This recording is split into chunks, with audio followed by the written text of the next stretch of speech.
Welcome back to CHGO Bears After Dark, our final After Dark episode before training camp finally gets underway. I'm your host tonight, Greg Braggs Jr. Mark is on vacation, a well-deserved vacation before training camp gets rolling. Alongside me is our fearless leader of CHGO Sports, Jake Flannigan, going to bring the passion and energy as he always does. How you doing tonight, Jake? I'm doing great, man. I'm excited. I'm ready to talk some Bears, man. It's that time. You feel that itch, right? Yeah, it's the itch. And we're finally winding down from the off-season topics. I was joking with our guest coming on here in a short moment that it's the off-season of the off-season, because most of the time we have some tangible stuff to talk about, but early July can be the dark days of conversation and content when it comes to NFL conversation. It's probably the only time that's ever slow this time of year. So fortunately for us, the Locked On crew has been really gracious with their time. We had Peter Bukowski on. We had Matt Derry on from Locked On Lions. So Locked On Packers were both covered. So figured, why not bring on the Locked On Vikings crew? So without further ado, we're going to bring on Luke Braun from Locked On Vikings. And again, we appreciate your time and everybody from Locked On here over the summer as we did our little Rivalry Summer Series. And we're finishing off with you tonight, Luke. How you doing? Doing good. Thanks for having me, guys. Yeah, well, we appreciate you coming on. Like I said, let's just get right into it because football season is upon us. Teams are going to be reporting to training camp here shortly. I was really desperate for Hard Knocks. Bears bowed out graciously. George McCaskey said there are 31 other teams that have a story to tell, so he wanted no part of it. And the reason I start out with that is because I've been watching the quarterback series on Netflix, and I hate saying this, but I figure I'd kill you with kindness to start. And it's very Midwest of you. Yes, it's the Midwestern way, right? We'll kill you with kindness before we stab you in the side to end this. But, Kirk Cousins, a guy we rag on as Bears fans just to make ourselves feel better. When or Aaron Rodgers, whenever the eventual playoff ending came and the Bears are not in it, we have nothing but to root against you guys. And Kirk Cousins is a very solid quarterback, but somebody, like I said, Bears fans will like to, poke fun at. But I have to admit, watching this quarterback series on Netflix, he is extremely likable. I think they do a good job of portraying these guys in the angle that you don't get to see off the field. And I think that's the takeaway. We were talking about it the last couple of days on our afternoon shows. The takeaway from a lot of Bears fans is like, God dang it. Now I kind of like this guy. Knock it off. I want to get into the season. And so I can go back to hating on these guys. What has been your takeaway? I'm assuming you've probably watched the entire season. I haven't gotten all the way through it. What has been your takeaway watching that series? How, before I answer, I want to ask you something about that. How likely do you think, give me a percentage, that Kirk Cousins is a Bears quarterback in the next couple of years? Because I feel like that could go down. 0%, Luke. You know why? Because we have Justin Fields. And you're extending Justin Fields. He's going to be the guy for 10 years. Yeah. Well, that's right. Brad, you like that? You like that, Brad? I don't like that. From what I've seen, I would love it, but that's a different conversation. I don't like how you started out with a curveball, Luke, and I guess I'm messing with you. I wasn't sorry. Let me answer your question. No, it's fine. I like it. Get the chat fired up. That's exactly how it's. Yeah. I think most of the stuff that's in there, I've covered this dude for like 6 years now. So I knew a lot about it. Like, I knew about the brain thing. I knew about the neurology stuff that he did. I knew that he was a very studious person. I'm pretty sure he still has his like bins of notebooks. I don't think this made the show, but he has these like big, giant, like Tupperware bins full of every notebook he's ever had, going all the way back to Michigan State, maybe even some high school. So if you wanted to ask him about a random second quarter play in week 6 of his second season at Michigan State, he actually could like find what he had to say about that play. It is who he is. He's an absolutely bizarre person. Like my takeaway, but the like observation that sticks with me is Julie Cousins saying, we're just like normal people. And then 8 episodes of Kirk Cousins being like the least normal guy you could imagine. And in some ways that's necessary to be a quarterback, and all the pain that he went through and all of the work that goes through managing that pain. And a lot of that stuff, and I think the thesis of the series is not unique to Kirk Cousins. Justin Fields took a bunch of hits too. He probably has to go through a lot of that stuff as well. And It's just the nature of playing quarterback.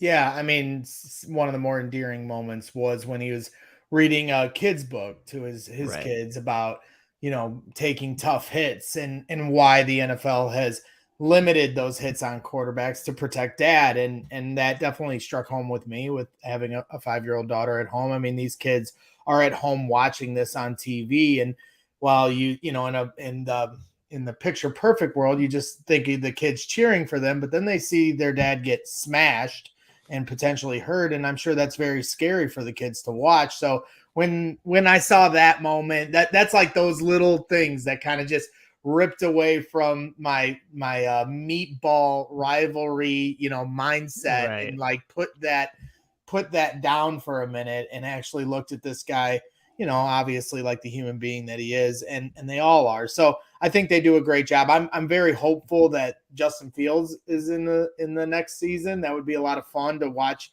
or kind of see that perspective of his journey. It'll be interesting to see what quarterbacks they bring on. But I kind of wanted to start there on a curveball, with you, not yet get into the meat and potatoes, because now that we look at this, and you guys are the reigning division champs. And when Matt Derry was on from Locked On Lions, he was very confident in saying that he feels like the Lions are the favorites in the division. And you hear that sentiment being passed around pretty easily. I mean, that's kind of where everybody's like going. Pretty strong Vegas favorites, yeah. Right. They're the hot team. They're the sexy name right now. And the NFL it is very weird. And the NFL even showed that by putting them week 1 against the Kansas City Chiefs to open the season. I thought it should have been Chiefs. It should have been Chiefs Bengals right out the gate. Let's get that rivalry back on. And instead they choose the Lions, which blew me away, but also speaks to the rise the Lions are on. Do you think it's fair that a team in the Lions that haven't won a division in almost 3 decades, haven't been to the playoffs in the same amount of time, haven't won a playoff game, haven't won a division, all this stuff, but they're the division favorites. Meanwhile, you guys, obviously ended in disappointment, but have always been one of the more consistent teams in our division. Do you think it's fair that they are ranked ahead of you? I mean, betting markets are a reflection of the masses, right? There's not one person saying this is what I think will happen. That's a reflection of what bettors are actually doing. So I think it sort of necessarily has to be. Here is what I'll say. I think the Vikings won 13 games. I think everybody knows that was an overachievement, right? That they weren't actually as good of a 13-win team as, say, the 49ers, who actually won 13 games as well. I think everybody kind of understands that. Most Vikings fans will admit that, except for like the super like frothing at the mouth homers, which you don't need to interact with. And on the flip side, on the flip side, the Lions were so hot at the end of the year, and they started 1-5, so they were digging out of such a deep hole. The fact that they almost did is kind of what everybody's giving them credit for, and they're functionally running back the same unit, a lot of continuity, a lot of the same people. So I get the hype, I do. Where I'm at with the Lions, though, is I need to see them prove it. I get that they're favored, and good for them, that they get a chance to win what is an incredibly weak division. The NFC North stinks, all right? Somebody's going to win at 9 games. It sucks. All 4 teams suck. I'm sorry.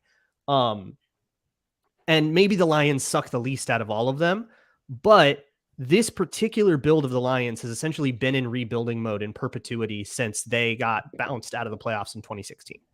I mean, and especially, getting rid of Matt Stafford and all that stuff, they have been rebuild. It is time for them to go be real.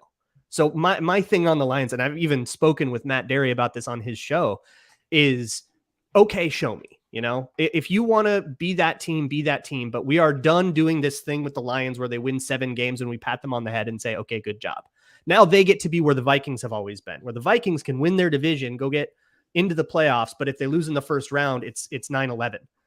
You know, with the Lions, they can go 500 and everybody says, yay, good job. I'm sick of coddling them. All right, you want to be real, be real. But now you're real. And so if you go win the division at 9 wins and go get your butts kicked by the Cowboys in the playoffs, we're going to call that an underachievement. They are now in what is supposed to be their Super Bowl window, what they insist is their Super Bowl window. Okay, then show me a deep playoff run. And personally, I don't really think Jared Goff is capable of that without Sean McVay in his ear. Hey, I think we're simpatico there, Luke, on the Lions have to show us and prove it to us before I'm a true believer. But I don't know if I completely agree with you with the division sucks. But I will say I understand why you would say that, or Packers fans would say that too. I think just maybe we've had to reassess what success looks like in Chicago, and maybe that's just us lowering expectations. Well, that's very sad. It is, but that's also, you know, no disrespect, but you know, as a Vikings organization, you all came so close to being the team that makes it to the Super Bowl out of the NFC a couple times. You've had some really, really solid teams, and you know the Bears haven't had that in a while, and for a long while, and you know. It feels good to be on the come up, and I do feel strongly about that. And I think this roster is improving. And for us, success may be different than what success looked like for the Vikings organization or the Packers organization the last few years. But I think if things go well in Chicago, we would like our success to be defined the same way you all did over the last 5 years. You know, and I think that's where we're hoping to get. And I think you all, the Vikings are hoping kind of do a quick flip, right? Yeah, where they're at right now is definitely transitioning away from the Zimmer-Spielman thing. I mean, Spielman was in the organization for 16 years, so it was always going to take some time for Kwesi to come in and establish the team as he wants it to. Last year was sort of, I think we all expected it to be a bit of a transition year. I mean, even the Vikings didn't. They said we're going to be a competitive rebuild. Like we'll be a team you can't overlook for the week. But hey, we are still kind of reshaping this because all of these guys are guys we inherited, and we want to build the team the way we want. And they're still kind of doing that. They're just doing it. The difference, I think, between what like the Bears and the Vikings did and the grand experiment that's going on in this division, I think, because these two teams are side by side, is, you know, Ryan Poles said, okay, here's the Ryan Pace team. I hate it. Goodbye to everybody. And we're just going to suck for 2 years. Like, that's it. And even if you hear them, and I'm talking to like Lauren Cox of Locked On Bears too, and if you hear the way the Bears, they are not selling this as a championship team. They're saying, no, we're still putting things together. You know, be patient with us. And I think that that's fair, right? If the Bears win 7 games, we go, hey, that's actually promising. If the Vikings win 7 games, we're burning down US Bank Stadium. Right. There is that difference, but that's because the Bears did kind of commit to, all right, we're just going to kind of not care if we win games for a couple of years. The Vikings cannot do that. The Wilfs will not allow that. They must at least try to be a competitive team. And if they fail and they win 7 games, we can critique that thusly. But the expectation will always be that we are doing everything that we can to stay competitive. That doesn't mean you have to run back the same guys, right? If somebody gets old, if somebody isn't good anymore, you move on, you try to get somebody that you like. And if you look at each like individual situation that the Vikings have dealt with this offseason, Darius Smith, Eric Kendricks, Adam Thielen, all of those, Harrison Smith, they've all sort of worked out in a way that makes sense for that individual situation. And if you staple it all together, it's just kind of a Wall Street guy trying to turn a profit on every little transaction. Yeah. And hoping that he can stack all of those profitable little, you know, you can't go broke making a profit, right? Yeah. And hoping that he can stack all those together so that in the long term, it turns into something that's more of a contender than what we've seen the last few years of Zimmer, where they just sort of topped out at this 500, this inconsistent, they would fall apart for months at a time, and you can never make the playoffs that way. And I guess it really comes down to just talent evaluation, player development, and then attracting key free agents, right? I mean, that's really it for most organizations. You got to be right. Yeah. Right. You can amass all the draft picks you want. I think back to the RG3 trade with Washington and the Rams. And the Rams whiffed on all, they traded down, got so much capital. Everybody said the future was theirs, and they whiffed on like every single pick. By the end of that, everybody who was involved in it got fired. So yeah, you can amass all the capital that you want, but ultimately you got to get players that are good. Yeah. Otherwise it doesn't matter. Ironically, when they drafted RG3, a few rounds later, they drafted Kirk Cousins. Indeed. And that was when I was very high on Kirk Cousins. Being a Big Ten Midwestern guy, watched him play more than a few times. And back then, I have Facebook posts from my memories that every year show me that I wanted the Bears at one point to trade for Kirk Cousins when he was the backup in Washington. It's still possible. It's still possible. Don't give up on the dream. Now there, Luke. We'll get to your Justin Fields bashing here if that's where it's going to go, and I'm fine with that. But we'll take it step by step here. And I think overall, when it comes down to this year, and when you talk about win totals, and it comes down to expectations. And when you spoke about the Lions need to prove it, a lot of that has to do with expectations a lot of times, with the exception of Aaron Rodgers, who can always try to live up to those expectations until he gets to the NFC Championship. The other teams struggle with those expectations at times, especially here in Chicago. 2019 is a perfect example of that, but the Lions aren't used to expectations, and most teams in any sport, when you start to get overhyped before a season starts, you have to see how the players react to that. The Vikings rarely are the sexy pick. I mean, they once upon a time when they had Randy Moss and Dante Culpepper and guys like that's when it was probably a different vibe, right? But nowadays with Kirk Cousins, I think their level of expectations are always kind of consistent, always, because that's what Kirk Cousins is. I mean, he reeks of 500 energy, and he brings that 500 energy to whatever he touches. Nobody's going to overhype the Vikings before the season, so they can kind of come in and not be gassed up on anything. They can come in with a different kind of focus. Now for the Bears, I do like the position they're in, that they have very little expectation. And in fact, they've got a lot of people that are hating on them, saying Fields can't do this, and Eberflus is the worst ranked coach by CBS. Colin Cowherd today declared Justin Fields a bust, and that's fine. He's got to prove it. We all understand that, but I don't mind when they do that, because it just kind of rattles the cages on these guys a little more to kind of have a pep in their step. We don't do as well with the Kool-Aid. So it'll be interesting to see how that plays out. The one thing that is interesting to me in the first round this year, when we went to the Combine, it was my first year ever covering the Combine, and I was really nervous to start. I didn't know how it would go for me, like how I'm going to step in, what to ask, and be respectful of the other people around me. And as I walked away that week, there was only one person I could say, all the questions were very generic. You're just trying to get a quote. I kind of was learning the process. But the one player that really struck me, and I said it on our air, was Jordan Addison. He had this look about him. I don't know what you can evaluate in a press conference, but I see what you're getting at, though. It was this, he gives you this centered look. And it's just it's a maturity thing, but it's also a driven focus you can feel. It's honestly tangible.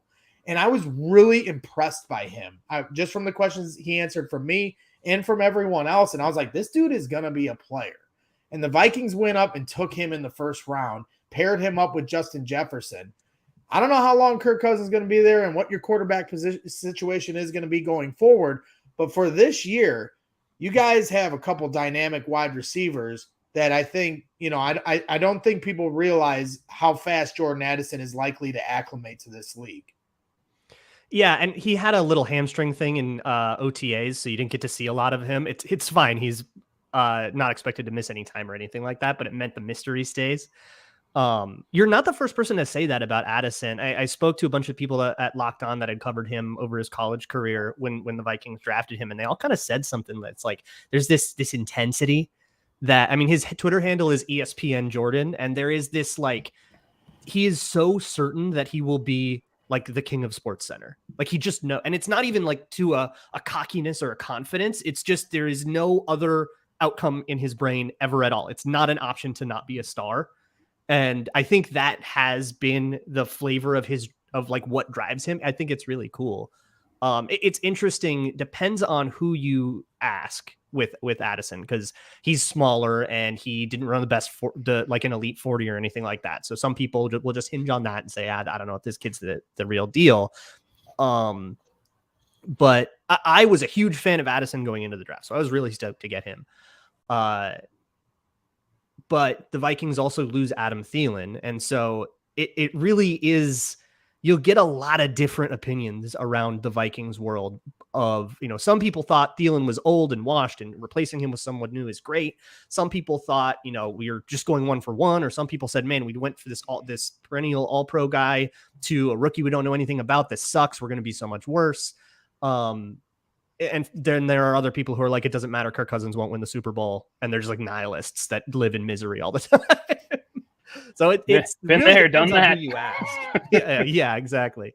It really depends on who you ask, but I'm excited for Addison. I think he's dope. I really like the way that he played in college. He was my second favorite receiver going into the draft after Smith-Njigba. So I'm happy with it, but it really depends on who you ask.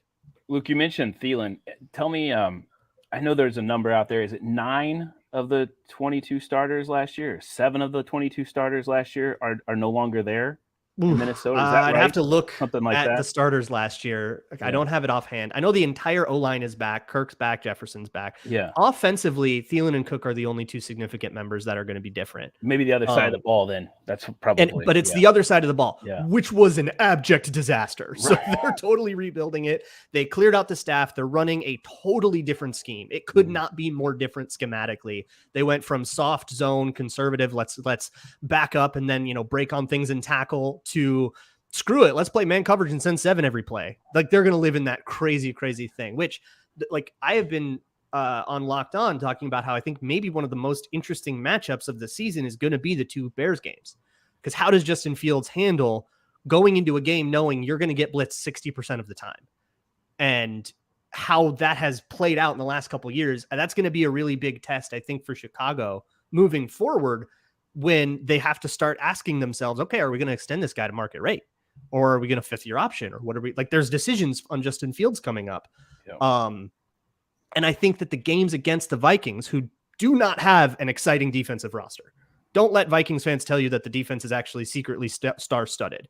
It's Harrison Smith, Harrison Phillips, Danielle Hunter might not even play for the team, and then guys. It sucks.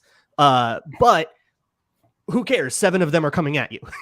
That's essentially the thesis of the Vikings defense is, I don't care what PFF grade this guy has. He's coming up the B gap. What are you going to do about it? Everybody can tackle a quarterback. So how guys like Jordan Love and Justin Fields and Jared Goff handle that, I think, is going to have a really outsized impact on where the Vikings land in this division. And I think because they do not have a very well assembled defensive roster right now, it is in transition and in flux. It is kind of, the ball is not in their court in terms of how successful they are in the division. And so I don't know. It's going to be interesting to see how that plays out. But if, the Bears do end up outranking the Vikings in 2023, it's going to be more because of the Bears than it is because of the Vikings. I guess that's what I'm trying to say. Yeah, and I think there's 2 factors into being aggressive like that on defense. One, for you guys on your side of the ball, having early leads, it gives you an ability to be more aggressive and more free with that kind of play calling. As if you're fighting a deficit, I think that's when you start to question yourself. And I know Brian Flores is extremely aggressive, so that I'm sure he's not going to shy away from it too hard, but it does make you think twice, as the lead starts to slip from you. The second aspect is, while we talk about how the quarterbacks are going to handle it, the thing that I've been pounding the drum on the last month, because I think we've over-talked how much Justin Fields has to prove he can do this, that, and the other. Luke Getsy has a big responsibility to counter these things, blitzes and defensive get protections set right, and stuff, things the Bears have struggled with. Because Justin Fields has the weapons, but so does Luke Getsy, and he has to learn to use that counterpunch now to his discretion. I mean, you look at the San Francisco 49ers, they could roll me out there at quarterback, and I think they'd still find a way to be productive, and it's off of play action, bootlegs, and running the ball and doing different things of that nature. So system is just as important as your quarterback in a lot of ways. Obviously, quarterback is what wins you Super Bowls, but system can win you a lot of games. So that being said, let's just get into the quarterback talk. I'll start with yours before we get to old Justin. Kirk Cousins, it's getting to the end of his contract. By your remarks of saying he could be somewhere else, you said the Bears, maybe tongue in cheek, maybe not, but I'm assuming you don't anticipate Kirk Cousins sticking around. I had heard reports that he'd love to sign an extension, but I think the Vikings don't. Is that correct from the things that I've heard? Yeah, that's the way that Cousins has spoken about it publicly, and I don't think that there's I think that that's pretty genuine. The situation right now, he's in the last year of a contract. He signed that contract in 2022. So Kwesi basically got here and retooled Cousins' contract, which had a massive cap hit, and said this is going to be a 2-year thing. And then at the end of 2 years, we'll reset. He has said they're not going to renegotiate. They're not in contract talks right now for preseason. So if they do sign Cousins to another deal, which is absolutely not impossible, like that certainly is still in the cards. They've all left the door open, but it will happen after the 2023 season is played out. So, hey, if the Vikings like go to the NFC Championship or something and Cousins wins MVP, all right, we're going to have a different conversation than if, what's up, Kane? Or if the Vikings are, 8-9 and they get second place in the division and the Lions go and win the 4th seed, then we go, all right, we're going to draft someone and it's over. Or maybe they don't feel confident in their ability to get the next quarterback, so they'll sign Cousins to another 1-year deal. That doesn't sound like something Cousins is as excited about. If I were a betting man, I would bet that Kirk Cousins is a free agent at some point in the 2024 offseason for some amount of time.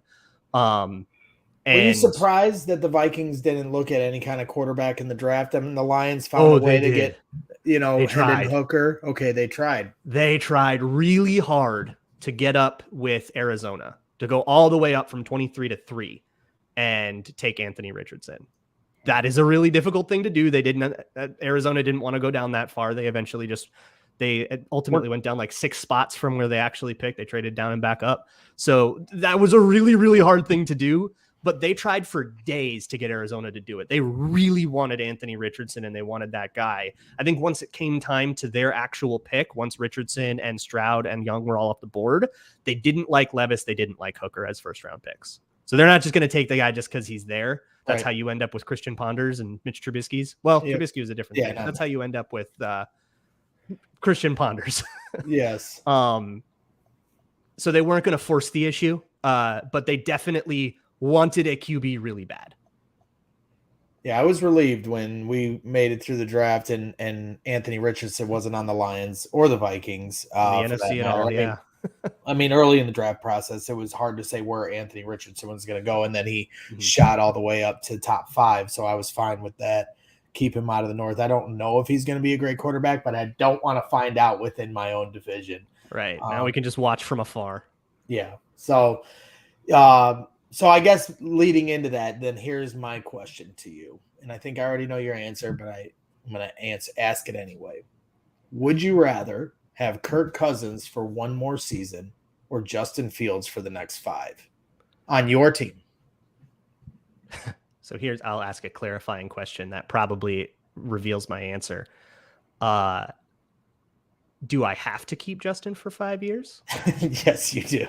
Okay, then I'll take Kirk. I'll take the flexibility. Here's the thing. I'll lay out my Justin Fields take in a little bit more seriousness here.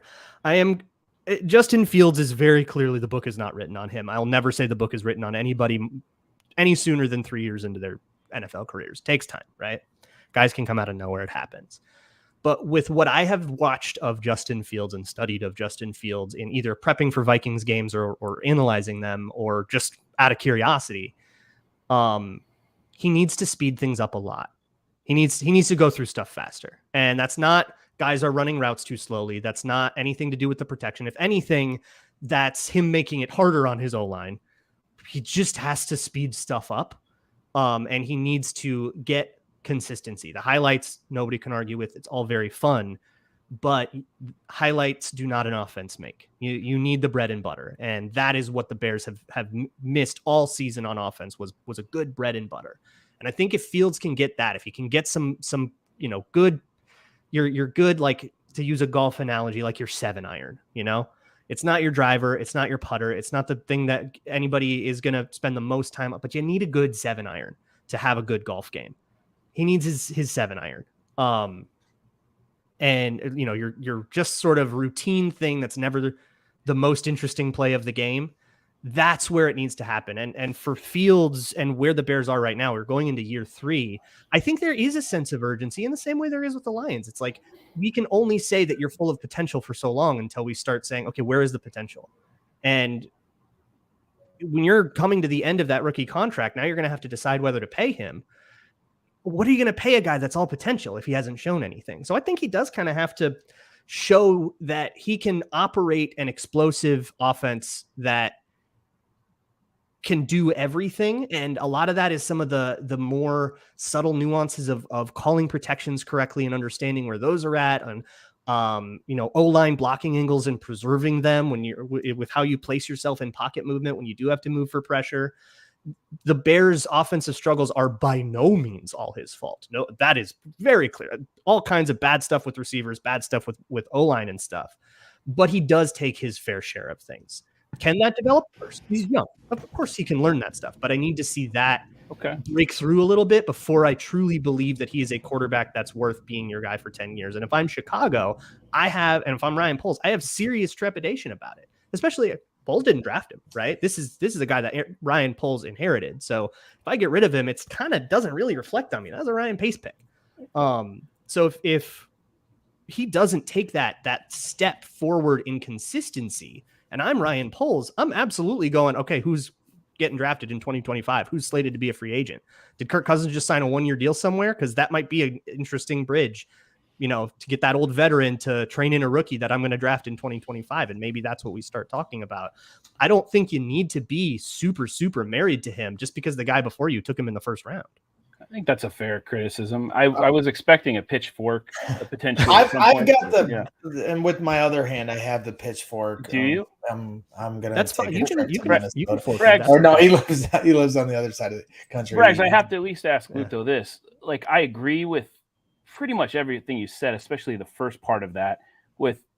He's got to speed things up. We know for sure. We feel that. And recognize that. He probably does too, right? And I think hopefully he'll have a little bit more time. He has more weapons, a defense that will be better, and all those things that will help the overall team. And I think those things are important. But I will say, in moments last year, one that always stands out to me, Braggs has heard me say it countless times. The route to Montgomery up the right sideline against the Falcons was a perfect example of Justin Fields showing and doing exactly what you just said. He doesn't do well enough. And I agree, he hasn't done it well enough. But then also the pass to Pettis against the Commanders, same thing. So to me, like, he's shown it, but he just has to show more of it to go along with it's a frequency thing. That's right. Sam, if you look, Sam Darnold has a highlight reel too, Sure. It's a consistency thing. He can make that throw twice a game. That's one thing. But if you can make that throw and make all the other throws, and you're actually only missing 5 times a game, sure, now you're an NFL quarterback. And so it's a matter of frequency in a way that, like, his like I said, his highlight reel is as cool as anybody's in the league. And that's really exciting, and you get all the potential and stuff. Yeah. But that's all show. And the slants are for dough. That's what makes you're living in the NFL and gets you to a point where those plays matter. But that really cool shot to Montgomery won't matter if that kind of throw happens and you're down 3 scores in the fourth quarter because you couldn't get your offense in front of the chains at all in the first half, All in mind with this, and Braggs didn't go for it. I'll say this. It's very difficult. You have to agree, Luke. It's very difficult to be an NFL quarterback in the NFL when you're not on an NFL team with an NFL roster that's very competitive, or at least average. And the Bears did not have that. And they haven't had that. They haven't had great structure around him for a long enough time. But I agree. I think we all agree. Like, it's time to put up now. This should be a season of growth, and it may not be an instant success story, but I think if there's gradual progress over time, I would much rather have Justin Fields than Kirk Cousins a year from now, 2 years from now, 5 years from now, 10 years from now, as Super Bowls are happening here and parades are happening in Chicago. And you're going, why didn't we get one of those in Minneapolis? The meatball finally broke loose. I like it. That's where it's at. They do need to place. They need to do better around him. I think the Bears have done a bad job of nurturing Justin Fields. And, thankfully there aren't any major cap expenditures coming down the pipe involved with Justin Fields that'll put a damper on that. Sure. Right. And his first year it's the excuse train, and our resident troll here, the fake Matt Nagy. He's not the real Matt Nagy. He's in our chat, but he's in our chat every day. He's saying Luke's speaking the truth, and Justin ensures CHGO will never have. We are going to have the lockdown guys back because I appreciate. I enjoy the rivalry aspect. We want to hear from the other side of the fence. We'll find out in due time who's up. How this all lays out, and if we're wrong or right. I got a pizza bet and whatever he's going to send our way, whatever kind of cheese they got in Wisconsin from Peter Bukowski. We got bets laid down for some of us here. But at the end of the day, when it comes to Justin Fields, I completely it's put up or shut up in a lot of ways. He has to take another step at the very least, and if not a big leap to quiet any kind of doubters. But I do think, to your point of, he can just draft another quarterback. They had the number 1 pick in the draft this year. I can't believe that what they did with it. And Bryce Young sitting right there. Now, it would have been the most unpopular move, and he would have thrown Bryce Young into a team where the fan base probably would have hated him for 2 months until they finally accepted that he was his quarterback. Would have taken up 2 seconds to get sour grapes and go, well, maybe Fields wasn't so good. Right, but it also, players in the locker room would not have liked it. So it would have been a very unpopular move, but he had the opportunity to cut bait right there and take the quarterback on a rookie deal, dynamic player from a dynamic school from Alabama, and Bryce Young. And so I think he kind of showed his hand a little bit, even though it wouldn't have been the easiest decision. They are very unlikely, even with the Panthers pick and the pick of their own, to have a chance at Caleb Williams or Drake May. It's just very unlikely. The way the chips fell last year for them to get the number 1 pick was literally a miracle. And when you say, down 3 score at the end of games, they weren't really down 3 score very much, this season. Most of their scores came down. Most of their games came down to the last couple drives, and then the Bears always seem to shoot themselves in the foot. They were honestly the opposite of what the Vikings were in a lot of ways, where you guys won every 1-score game seemingly that you played in, and the Bears on the other end lost every 1-score game. And I was thrilled. We're in the post-game shows. They were getting mad at me during the Bears-Packers game. I was literally rooting against the Bears as Justin Fields is scampering for 80 yards. That's hard to do. Stop it, because I wanted what ended up happening for the Bears, and that was getting a number 1 pick and a haul in return. That doesn't mean anything for this year. They have to prove it. Justin Fields has to prove it. Luke Getsy has to prove it. And it's so hard to evaluate a quarterback when there's, like Jake said, it's an inept roster around him. Warren Sharp put out some stats here in the last couple of days. Justin Fields had the highest percentage of passes thrown under pressure, 46%. The least was Tom Brady at 20%. And to your point, that's because Tom Brady knows how to work the pocket. So some of that 46% is on Justin Fields. So I agree with you there. He was sacked 56 times. He easily could have been sacked 96 times. I think he saved some sacks while also causing some. So it's so hard as fans or even evaluators to try to understand, exactly how this is going to go. Now there's a team around him. Yes, it's going to take time to build some continuity and chemistry between the O-line and the wide receivers. But at the end of the day, the excuses are starting to get limited. Last year, they were plentiful. So I'm excited to see how it all shakes out. And I think Justin has the right mindset and attitude to excel, but we're just going to have to wait and see. I don't want to take up too much more of your time. You've given so much here tonight. It's getting late. And I want you to eat dinner and everything else. Go ahead, Jake. I just realized this with when Peter Bukowski was on, I kind of started to side with him or back him a little bit. And I have to say with Luke, I have to say this, because you made a good point, right? Hey, the Bears were actually closer in some of those games. It wasn't that many blowouts. But to Luke's point, I don't know how many of those games they were in it late because of Justin Fields' arm versus more of his legs. And I think, again, that goes back to what we're all saying, right? Like he's got to show it with that arm. You can't make the plane out of it, Yeah. It's great for highlights, but you can't stay ahead of the chains consistently. It'll dig you out of the odd 3rd and 15, and that is huge. That's very impactful. But it's the toppings, not the pizza. Right. But with all the highlight reel that's Justin Fields has, we can also put on a reel of miscues of guys letting Justin down at the end of games. Darnell sure. Mooney dropped a game-winning touchdown against St. Brown. Washington. Dante Pettis and Equinemius St. Brown dropping balls in crucial moments in the fourth quarter. That doesn't mean it's going to translate this year. They have to execute those plays this year too.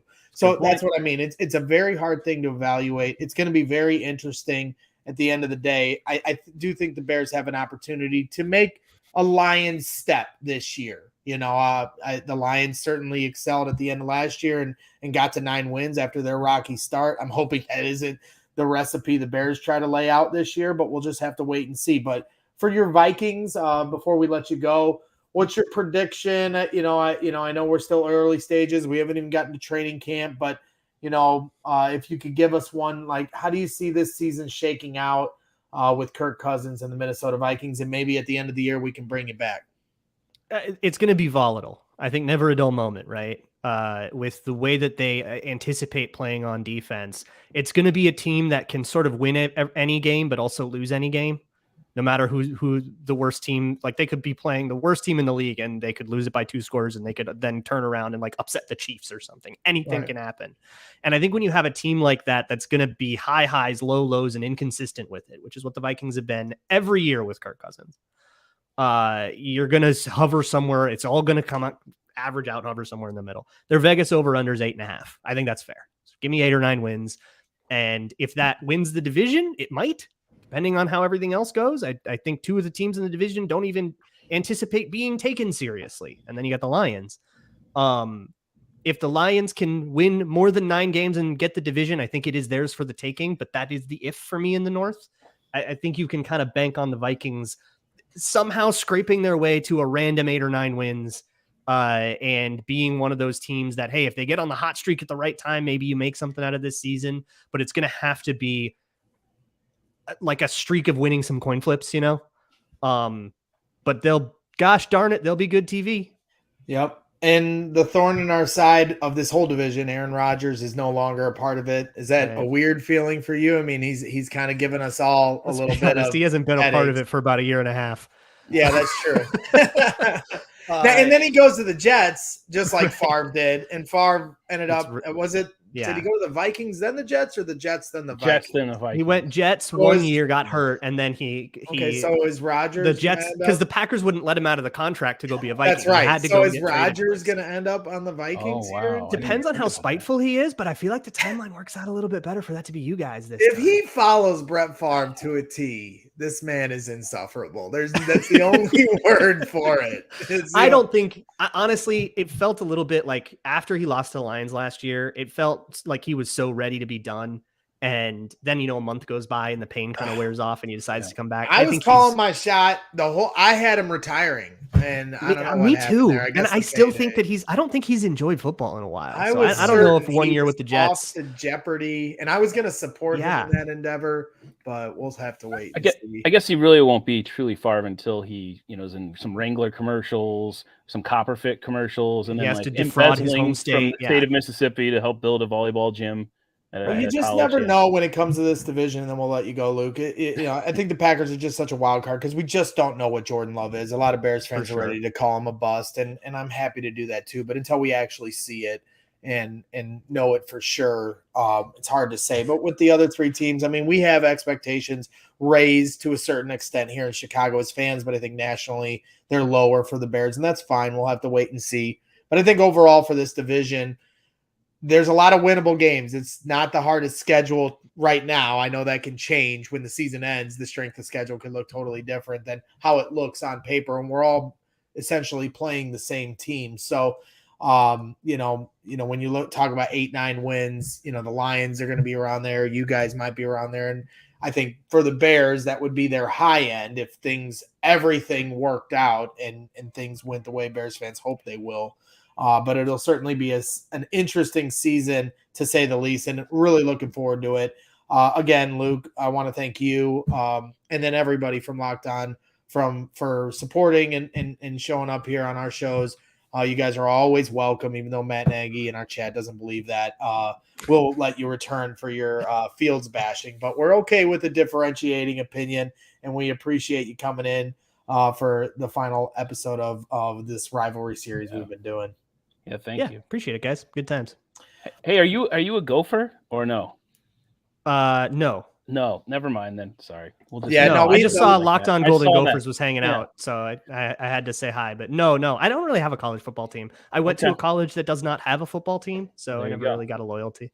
All good. I was just going to mention Lawrence Maroney and Marion Barber III and how great it was to see them in Minnesota when they played in college, but that means nothing to you. Thanks for joining us. I remember that. I watched them with my dad sometimes as a kid, but I just never really got into college. Yeah. Well, again, thank you for all your time and your insights. Look forward to seeing how all this shakes out, and best of luck here with everything you guys are doing over there. So we'll catch up with you real soon, Luke. Yeah. Take care, guys. Thanks. Yeah, you too. That is Luke Braun from Locked On Vikings. We appreciate all their time this offseason.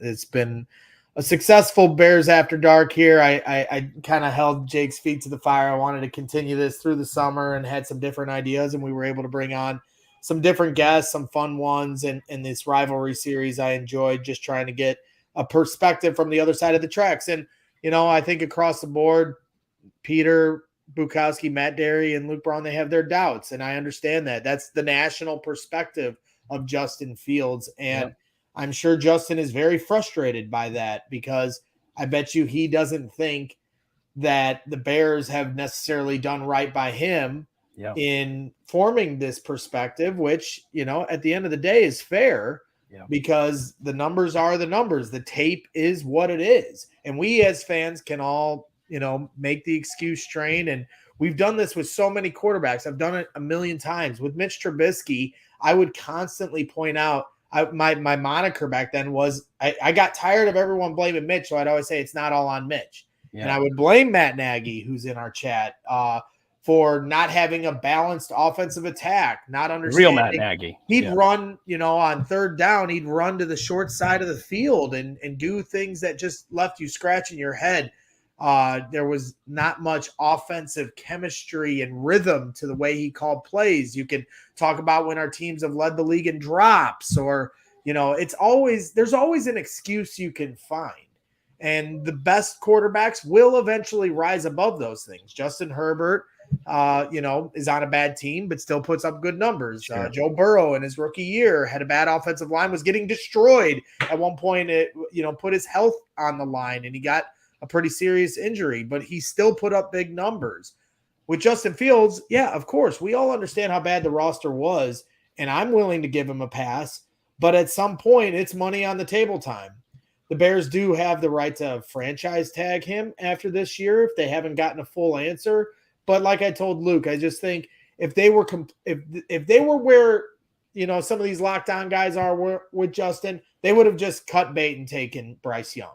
Right. And it would have been a Band-Aid rip, and we would have all, as fans, screamed to the mountaintops and vowed to never watch this team again. And there would have been players on the team that would be demanding trade because of how much they, are loyal to Justin Fields. But at the end of the day, they didn't make that move because I do believe they believe in Justin Fields. And now they showed that by trading for Chase Claypool midway through the year and giving up a second-round pick that ended up being number 32.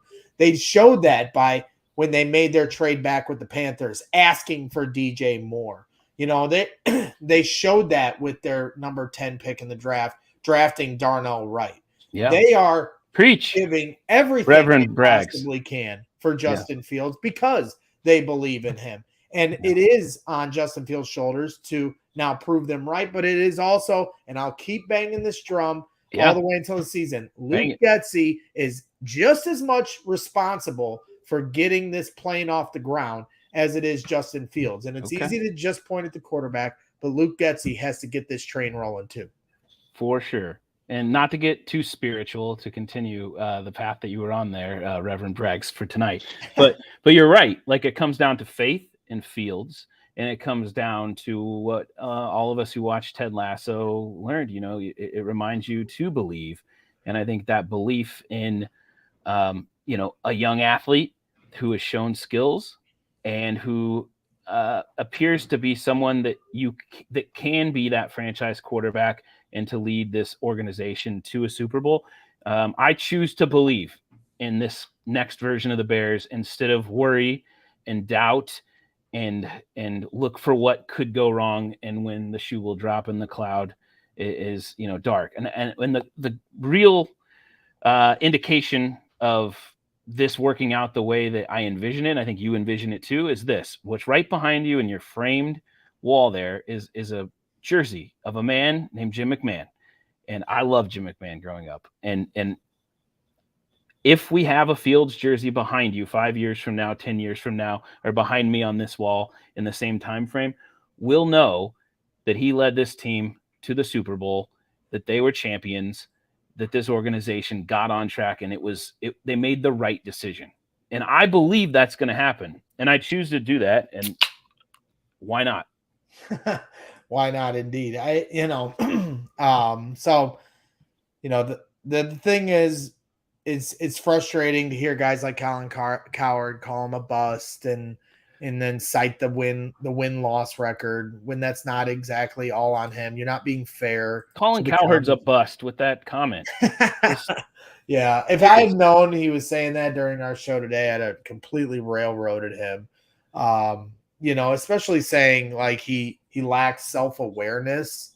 And I saw my guy Ross Reed put on Twitter, and I think he said it perfectly. A guy who bussed in 150 kids to come to his camp lacks self-awareness. Yeah. I think you're just trying to say whatever you possibly can to get a reaction out of us. For sure. Which now I'm failing at that because I'm giving him that reaction. But you can try to pick apart his game on the field. But when you want to talk about his self-awareness as a person off the field, if that's what you're insinuating, I think you're missing the boat there, in my opinion.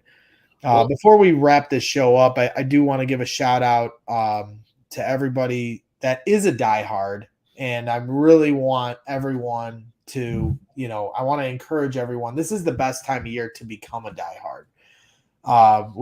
Training camp obviously is a week away. You get exclusive newsletters from Adam Hogue that are only, readable from diehards. We're going to be doing happy hours as the season goes on. We did more than a handful last year. Corey Wooten was involved in a few of those where you kind of just get to hang out and ask questions one-on-one in a Zoom meeting. It was a lot of fun, kind of getting to know the fans one-on-one in that regard. We have a Discord chat, which is private to just our diehards, where we have conversations about all of our teams: Bulls, Bears, Blackhawks, Cubs, White Sox, Sky, Fire, Red Stars, on and on. We really enjoy interacting with our diehards. And then, of course, all the merch that you can get a discount on, the live events.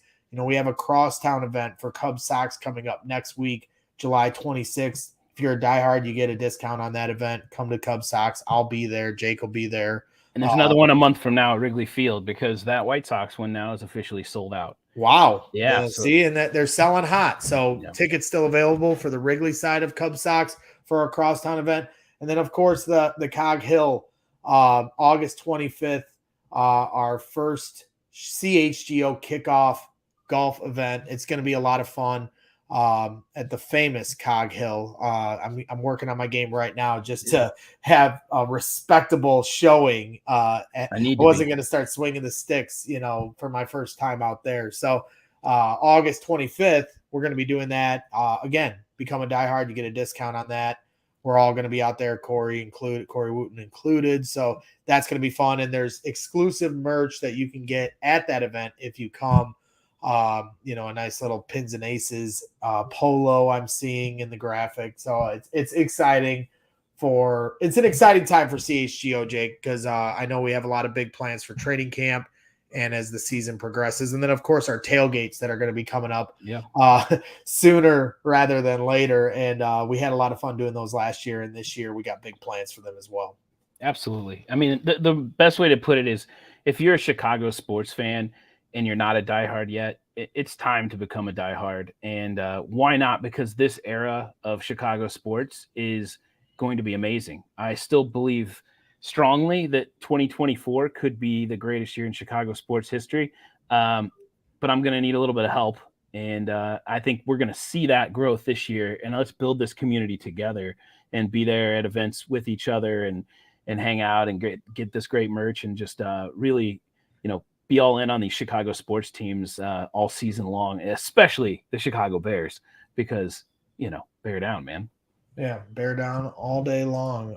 So Jake, when you talk about, some of these things that are, when we talk about training camp coming up, is there anything that stands out to you as far as training camp battles that you're looking forward to? I'm definitely interested to see this running back room shake out with Roschon Johnson and, Dante Foreman entering the fold. Khalil Herbert, had a really nice season. You know how high I am on Khalil Herbert. I know other Bears fans aren't as much because of his pass blocking. I'm not in that category, I guess, as much. Maybe I spent too much time hating on David Montgomery. I don't know. But is there any particular position group that you're most excited to see when we get out there? Wow. Position group specifically, I think I probably would have went running backs too, but I'll let you take that. I think that's going to be really important for the overall success of the team this season and will really help Fields out a ton.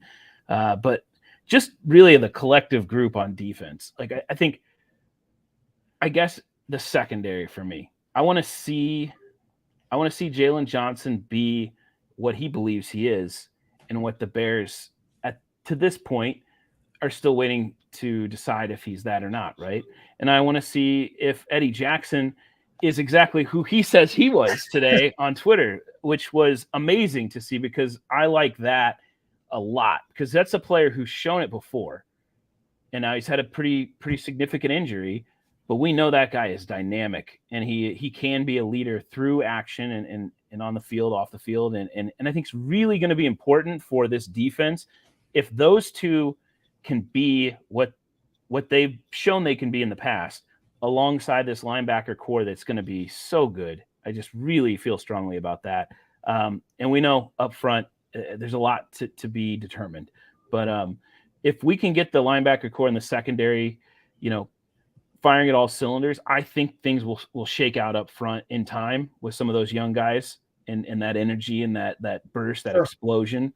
So I'm a little less worried about up front than maybe most Bears fans, but it's still early. So ask me after the third preseason game how I feel about the pass rush and what we got going up front, and maybe I'll feel differently. But yeah, it's definitely, especially the rookies. I mean, I think everybody's excited to see Jervon Dexter and Zach Pickens get out there. But to your point about Eddie Jackson, for those of you that missed it, he said on Twitter that what did he say? He's going to be have the best year a safety has ever had. And then he said, you can quote me on that, I believe. So, he's talking a big game, and you got to love that, because, I do think last year he said, I'm going to have one of the best seasons ever played by a safety. Yeah. So, and then he said after that, mark my words. So liked by 5,500 fans and retweeted 680 times. Yeah. So I wonder how many bookmarks were in there. Let's keep these receipts. But hey, that's one guy that last year really, stepped up. Eberflus comes in, new philosophy, a hits philosophy.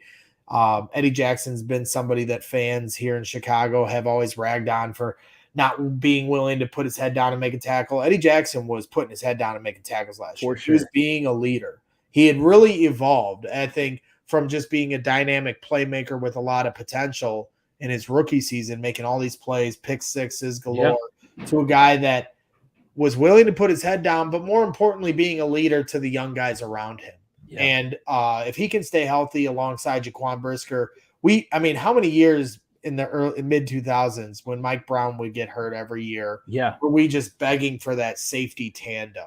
Absolutely. And we never seemed to got it. And then in 2018, Adrian Amos and Eddie Jackson were able to put a solid year together. Sure. Now you got Jaquan Brisker and Eddie Jackson this year, and Jaquan being in his second year now, getting a little bit, his feet under him in the NFL, and then, Glenn Morgan was on the other day saying Tyree Stevenson can win Defensive Rookie of the Year. And me and Mark, that blew our hair back when he said it. But his, his theory behind it did make sense. And, when you talk about this linebacking core really being standout, I think for all three of these, locked on guys, I think that's something that they really haven't talked. All the focus is on Justin Fields, Sure. which really takes the pressure off of everybody else. But nobody's really talking about outside of Chicago. You and I know. We know. Right. It's going to be different. And, that's exactly what I was going to say. And I guess it would echo a little bit what Glenn was saying, is that if you ask me two things, I'm glad we got a few minutes here where I can dig into this just a tad, because I didn't get to do that the last time I was on with you. You're the boss. You can stay up as late as you want. No, we don't have. You need to get to bed too, because no, I'm good. I'll talk for 4 hours if I know you would too. We will in the future. I'm going to be committed to some more Bears After Dark appearances as we continue to go on. I'd love to do that if everyone will have me. But my thought is this, and I think it says a lot about Brisker where he's at when I'm not even talking about him, because I feel so rock solid with him where he's at. Right. No questions from me. I love it. And I love that guy. I think he is very important. But I think that the turnovers that could be forced may be very high this year. And I don't even know if it's like the pressure on the quarterback type of turnovers, more so the coverage turnovers and the big hit turnovers and the collision type of turnovers, or getting a hand there and then Eddie Jackson comes out of nowhere, Brisker comes out of nowhere and takes it away. I think there's going to be a lot of those. And then on the other side of the ball, something I've been very, very adamant about. Tell me this, Braggs, whether you're at the red zone, maybe you're inside the 10, maybe you're inside the 5 there. What do you do when you're an opposing team, when you're opposing defense, and Justin Fields is under center, all right? And you look out and you've got DJ Moore one side. You look out the other way.